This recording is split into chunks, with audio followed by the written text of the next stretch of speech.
காணிக்கை. நாம் கர்த்தருக்கு காணிக்கைகளை எப்படி கொடுக்க வேண்டுமாம்?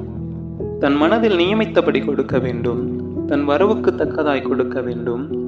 உற்சாகத்தோடு கொடுக்க வேண்டும். உதாரத்துவத்தோடு கொடுக்க வேண்டும். அந்தரங்கமாய் கொடுக்க வேண்டும். அந்நியருக்கு கொடுக்க வேண்டும். ஏழைகளுக்கு கொடுக்க வேண்டும்.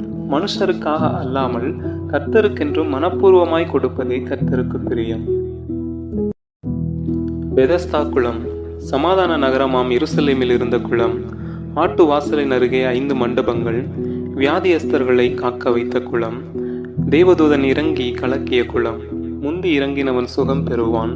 இயேசுவை ஈர்த்த குளம் இது. 38 வருஷம் வியாதியஸ்தன் படுத்திருந்த குளம் இது. விருப்பத்தை கேட்டு சுகத்தை கொடுத்த இடம். எபிரேய பாஷையில் பெதஸ்தா என அழைக்கப்பட்ட குளம். இயேசு செய்த முதல் அற்புதம். இயேசு கல்யாண வீட்டுக்கு விருந்தினராக அழைக்கப்படுகிறார்.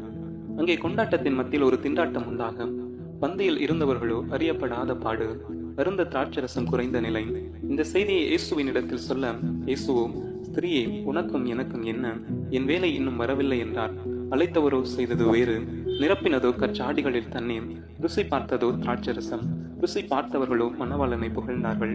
நடந்ததே முதல் அற்புதம். கானாவூர் கல்யாணம். யோவான் 2 அதிகாரம் 1 முதல் 11 வசனங்கள் வரை.